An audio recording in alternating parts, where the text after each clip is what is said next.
요한계시록 11장 1절부터 13절까지 말씀 한 절씩 교독하겠습니다. 또 내게 지팡이 같은 갈대를 주며 말하기를 일어나서 하나님의 성전과 제단과 그 안에서 경배하는 자들을 측량하되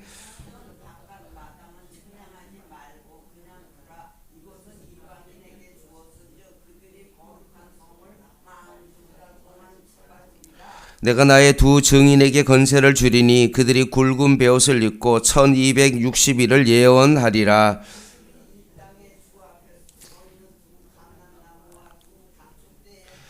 만일 누구든지 그들을 해하고자 하면 그들의 입에서 불이 나와서 그들의 원수를 삼켜버릴 것이요 누구든지 그들을 해하고자 하면 반드시 그와 같이 죽임을 당하리라.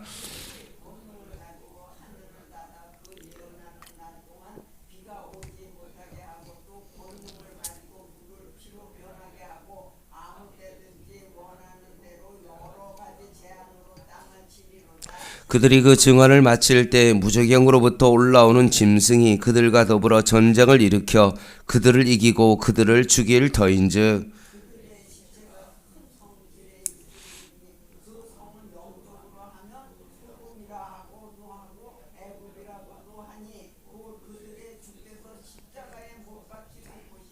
백성들과 족속과 방언과 나라 중에서 사람들이 그 시체를 사흘 반 동안을 보며 무덤에 장사하지 못하게 하리로다.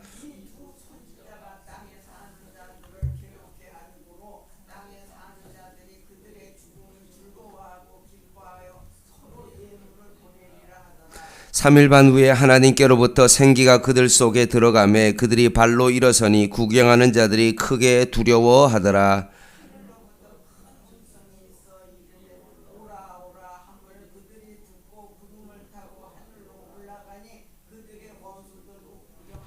같이 읽겠습니다. 그때 큰 지진이 나서 성 10분의 1이 무너지고 지진에 죽은 사람이 7천이라. 그 남은 자들이 두려워하여 영광을 하늘의 하나님께 돌리더라.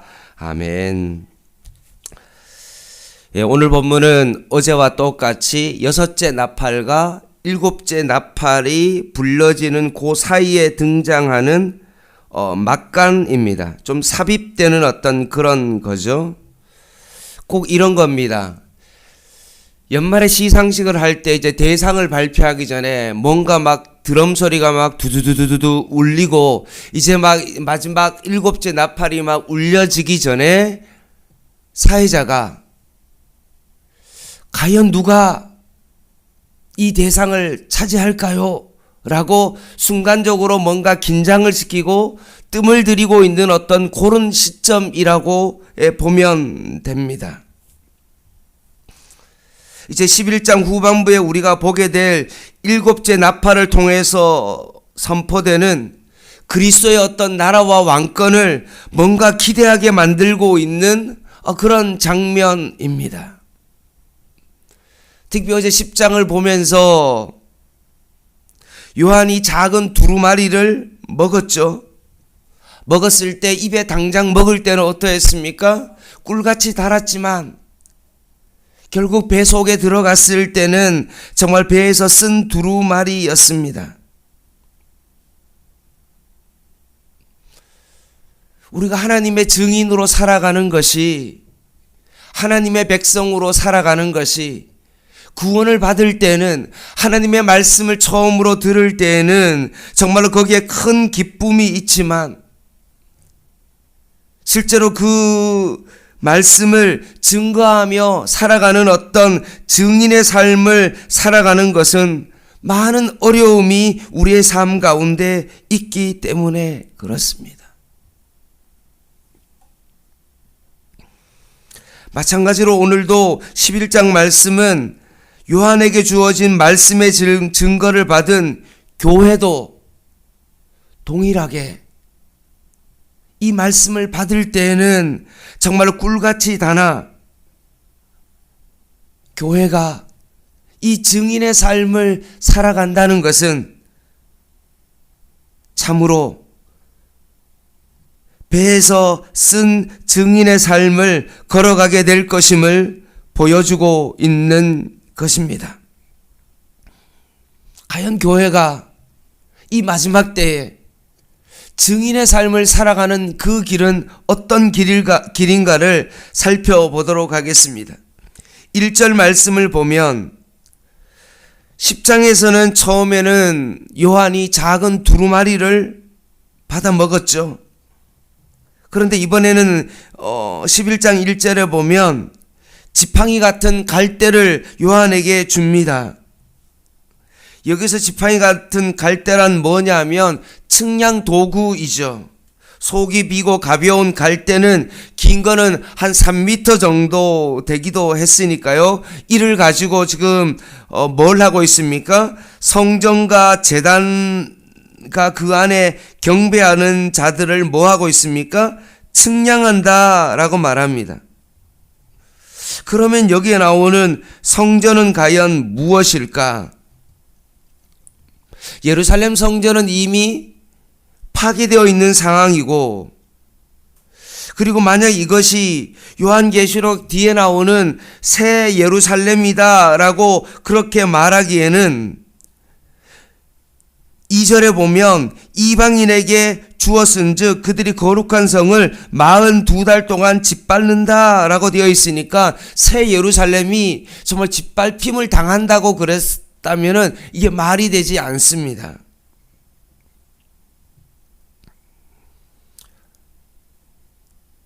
무너진 예루살렘도 아니고 앞으로 오게 될 새 예루살렘도 만약에 아니라면 과연 이 성전은 무엇을 의미하냐 하면 성령 하나님을 모시고 살아가는 지금 우리들의 교회를 의미합니다. 결국 초림과 재림 사이를 살아가고 있는 이 땅에 있는 교회를 의미합니다. 그러면 왜 요한을 통해서 교회를 측정하시는 이유가 뭘까? 성경 속에서 측량은 두 가지의 의미가 있습니다. 아모스 7장에서는 하나님의 백성을 징계하기 위해 다른 찔로 측량하셨어요. 그리고 에스겔 40장에서 42장에는 성전을 자신의 소유로 확정하시고 보호하시기 위하여 측량하셨습니다. 측량은 심판의 의미가 있고 성경의 보호가 의미가 있는데 오늘 본문에 나오는 이 측량은 이 두 가지 가운데 제가 보기에는 소유와 보호의 의미에서 성전을 측량하게 되어집니다.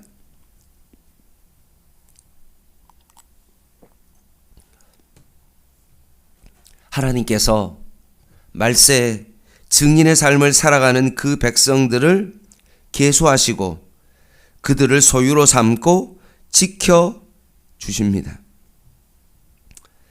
그런데 오늘 본문 속에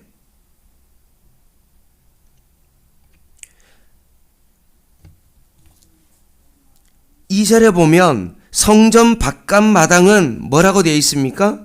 측량하지 말고 그냥 두라고 말합니다. 이것은 이방인에게 주었는데 그들이 거룩한 성을 42달 동안 짓밟을 것이라고 말씀하십니다. 솔로몬의 성전은 앞마당과 바깥마당 두 개의 마당이 있고요. 헤롯의 성전은 세 개가 마당이 나눠져 있습니다. 제사장이 들어가는 마당이 있고요. 유대인의 남자가 들어가는 마당이 있고요. 여자와 이방인이 들어가는 마당이 있습니다. 한계가 정해져 있는 거죠. 그럼 이 말씀이 무엇일까? 하나님께서 보호하시는 백성이 따로 있고 세상에 속한 이방인들에게 짓밟히도록 내버려 두는 자들이 있다는 말씀인가? 라는 생각이 들기도 합니다. 근데 그런 뜻이 아니라요.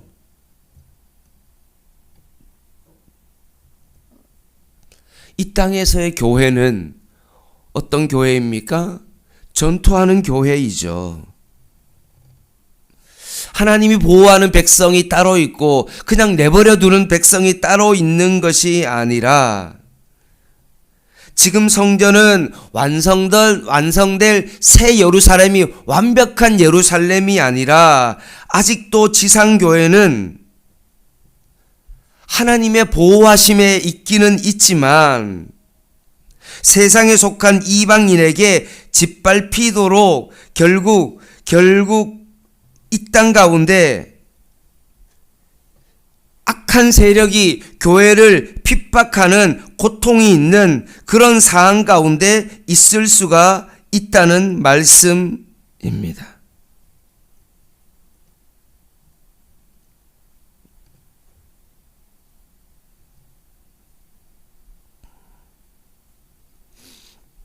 이 땅의 교회는 때로는 하나님이 붙드시기도 하고 때로는 정말 악한 세력에 고통을 당하는 그런 일들이 교회 안에 있다는 겁니다. 그런 교회를 측량함으로 말미암아 핍박 가운데 있지만 그럼에도 불구하고 하나님께서 그 교회를 보호하시고 하나님께서 그 교회를 인도해 가신다는 말씀입니다.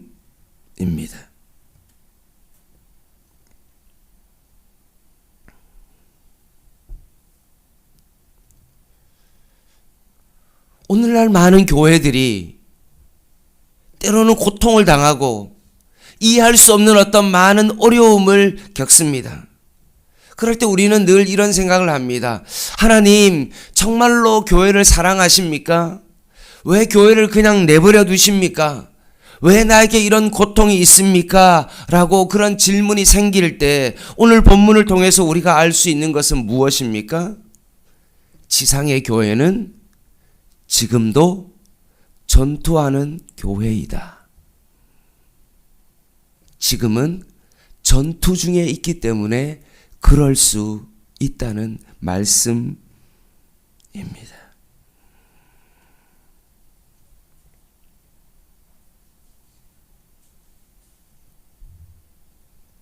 고통을 당하고 어려움을 당하지만 그럼에도 불구하고 하나님께서는 성전을 측량하시면서 결국 승리하는 교회로서의 어떤 그 가정 속에 전투 중이지만 고통을 당하지만 하나님께서는 여전히 교회를 측량하시고 보호하시고 인도하신다는 은혜로운 말씀이 여기에 나와 있습니다. 그러면서 3절부터 13절까지는 하나님께서 세우신 두 증인에 대한 말씀이 나옵니다. 3절입니다. 내가 나의 두 증인에게 건세를 주리니 그들이 굵은 베옷을 입고 1260일을 예언하리라. 그들은 이 땅의 주 앞에 서 있는 두 감람나무와 두 촛대다 라고 말합니다. 여기서 두 증인이 과연 누구일까라는 엄청난 해석이 따릅니다. 근데 요한계시록에 대해서 좀 이단들이 좀 강의 좀 하고 좀 가르친다고 하는 어떤 많은 사람들이 여기에 두 감람나무가 보통 누구를 의미합니까? 신앙촌에서는 이 두 증인이 바로 박태선 자신이라고 이야기합니다. 신천지도 마찬가지고요. 웬만한 다 이단은 요한계시록을 해석할 때 이 두 증인이 과연 자신이라고 그것을 주장합니다. 그런데 이 두 증인에 대한 정확한 해석은 어떻게 해석하냐 하면 여기에 두 감람나무와 두 촛대다라고 이야기했습니다. 두 증인이 두 감람나무고 4절에 보면 두 촛대다라고 이야기했으니까 요한계시록 1장 20절 말씀에 7 촛대는 뭐라고 이야기했습니까? 7 교회다라고 이야기했어요. 그러니 여기서 나오는 두 촛대는 무엇입니까? 결국 교회를 의미합니다.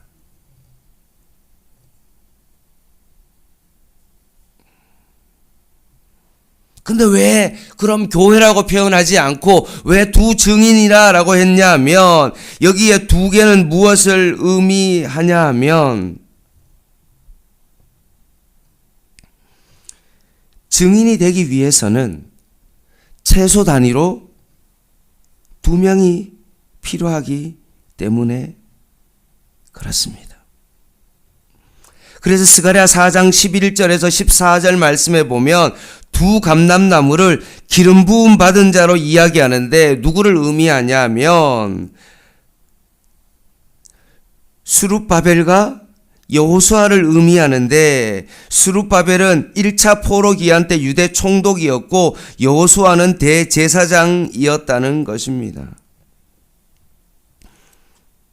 그래서 베드로전서 2장 9절에 보면 너희는 택하신 족속이요 왕 같은 제사장이다 라고 이야기했던 것처럼 스룹바벨과 여호수아가 왕 같은 통치와 제사장으로 책무를 감당했던 것과 마찬가지로 신약 시대의 교회는 무엇입니까? 왕 같은 제사장이기 때문에 결국 오늘 본문 말씀에 있는 두 촛대, 두 증인으로서의 모습으로 나오고 있는 것입니다. 그래서 두 증인은 교회를 의미하고 두 촛대와 두 감람나무는 교회를 의미한다. 두 감람나무가 왕 같은 제사장이고 촛대가 교회를 의미하고 있는 거기 때문에 교회가 증인으로서의 삶을 살아가기 위해서는 두 명이 필요하기 때문에 두 감람나무와 두 증인으로서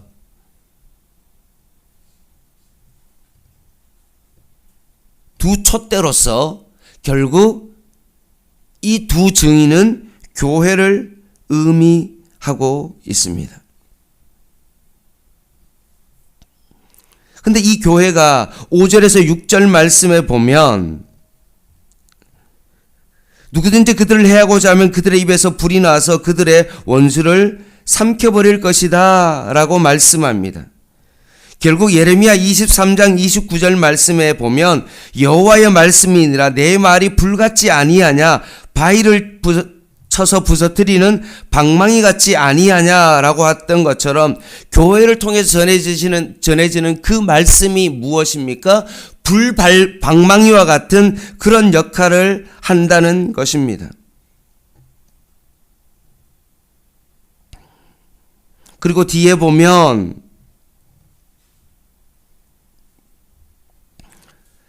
하늘을 닫아 비가 오지 못하게 하는 표현은 엘리사 선지자의 사역을 떠올리게 하고 물을 피로 변하게 하는 어떤 그 역할은 모세가 10가지 재앙 가운데 애굽에 내리신 그 재앙을 상징하고 있는 것입니다.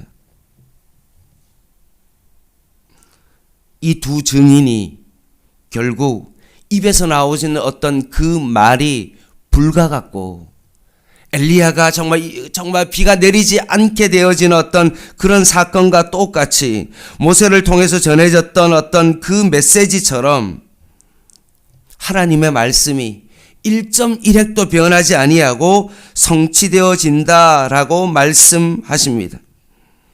그럼에도 불구하고 교회는 어떠합니까?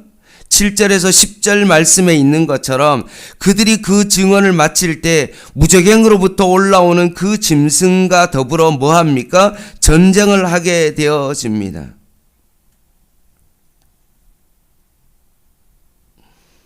교회가 악한 마귀가 통치하는 이 세상의 건세, 핍박과 박해를 받을 때가 있다는 것입니다. 7절에서 보면 그 장소가 나오는데 세 곳이 나오죠? 어디가 나옵니까? 소돔이 나오고 두 번째는 뭐가 나옵니까? 애굽이 나오고 또 어디가 나옵니까? 뒤에 보면 십자가가 나옵니다. 뭔가 이 세 가지가 공통점이 없어 보이죠. 그런데 사실은 소돔은 어떤 곳입니까? 하나님의 제약이 가득한 곳입니다. 애굽은 어떤 곳입니까? 하나님을 경외함이 없던 곳입니다. 우상 숭배와 하나님이 없는 문명으로 채워진 세상 나라입니다. 그러면 여기서 십자가는 뭐냐? 예수님이 십자가에 못 박힌 곳인데 그곳이 어떤 곳입니까? 유대인들이,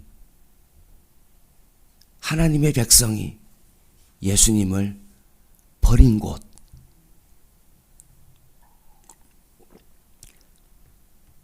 하나님을 경외함이 없이 하나님의 원수로 행한 장소입니다.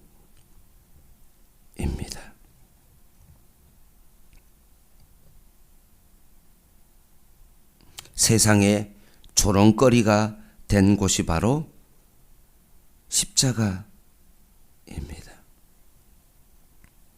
교회가 어떻게 된다는 것입니까? 이렇게 조롱거리가 되는 그런 일들이 일어나게 된다는 것이죠.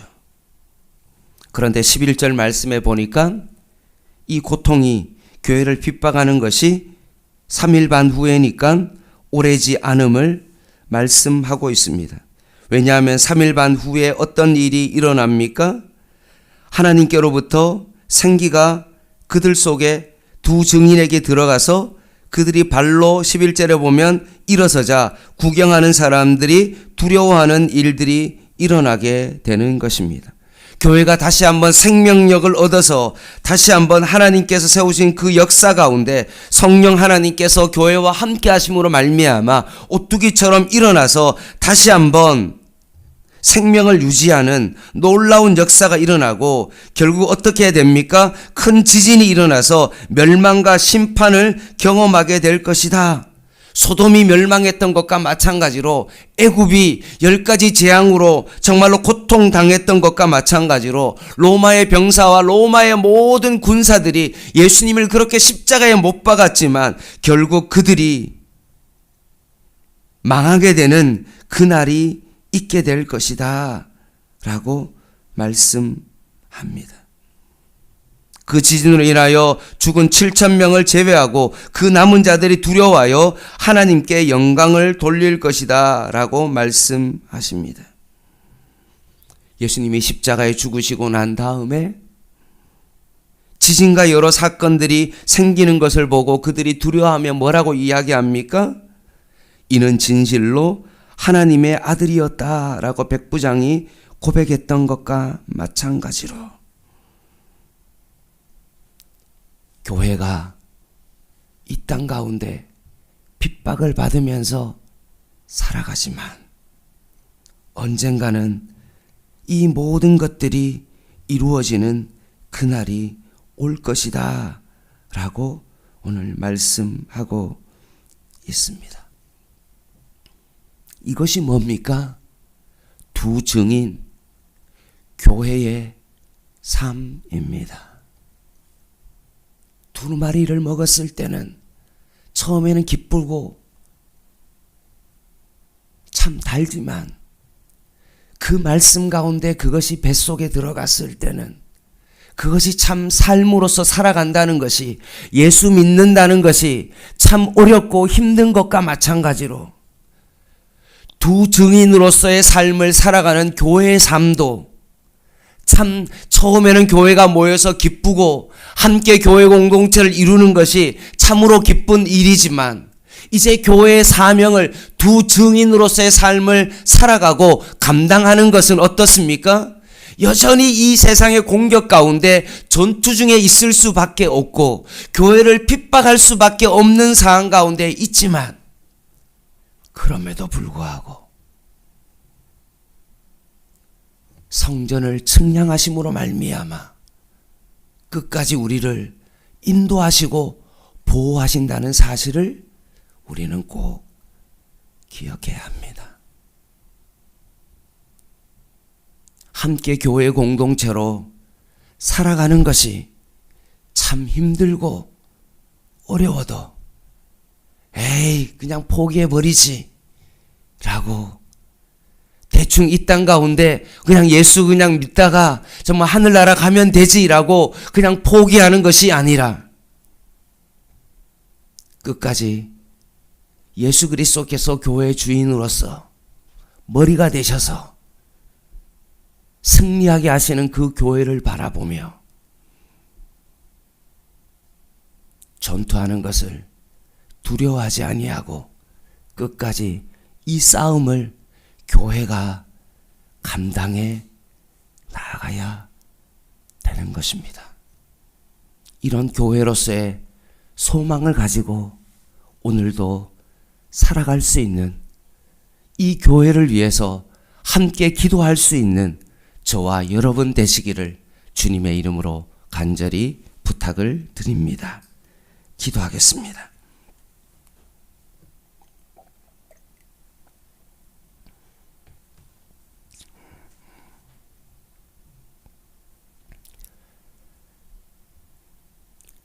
하나님 아버지, 교회가 세상을 너무나 많이 닮아 있어서 혹시나 지금 교회가 소돔과 같지는 않는지, 애굽과 같지는 않는지, 혹시나 지금도 우리가 예수님을 십자가에 못 박고 있는 그런 삶을 살아가고 있지는 않는지를 다시 한번 되돌아봅니다. 힘들어도 이 땅에서 전투하는 교회로서의 삶을 살아갈 수 있도록 주님, 저희를 붙잡아 주시옵소서. 힘들어도 기도하는 것을 포기하지 않게 하여 주시고, 오늘도 내가 두 증인으로서의 삶을 살아가는 것, 예수 그리스도를 내 주변의 가족과 친척들에게, 내 이웃에게 복음을 증거하는 것을 힘들어하고 포기하는 것이 아니라 오늘도 끝까지 증인의 삶을 감당케 하여 주시옵소서. 예수님의 이름으로 간절히 기도드립니다. 아멘. 개인 기도 하시겠습니다.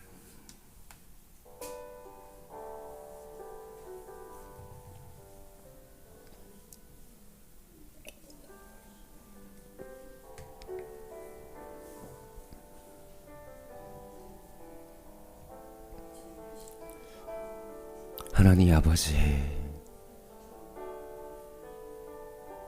두 증인으로서의 삶을 살아가는 교회를 향하여 마지막으로 이리로 올라오라 라고 말씀하시는 주님의 음성을 듣기를 원합니다.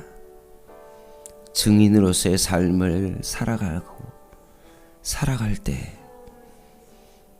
마지막 때에 이제는 너가 참으로 수고했다, 이제는 이리로 올라와라 라고 말씀하시는 그때가 있음을 다시 한번 우리가 기억합니다. 힘들어도 이 증인의 삶을 살아가게 하여 주시옵소서. 힘들다고 교회가 포기하지 않게 하시고, 지금도 교회는 전투하는 교회임을 잊지 않게 하시고, 끝까지 이 소돔성에서, 이 애굽에서 십자가를 향하여 못 박으라고 하는 하나님, 그 상황 속에서도 내가 증인의 삶을 살아가게 하여 주시옵소서. 끝까지 포기하지 아니하고 두 증인의 삶을 살아가게 하여 주시옵소서. 양문교회가 이 삶을 살아가게 하여 주시옵소서. 힘들어도 이 새벽에 기도하는 것을 포기하지 아니하고 하나님의 약속의 말씀을 굳게 붙잡고, 오히려 이 말씀을 세상 가운데 불같은 방망이로 하나님 아버지 선포하게 하여 주시고, 두 증인을 통해서 엘리야처럼 비를 그치게 하시고, 모세처럼 하나님 10가지 재앙을 선포하는 하나님의 백성으로서의 삶을 살아가게 하여 주시옵소서.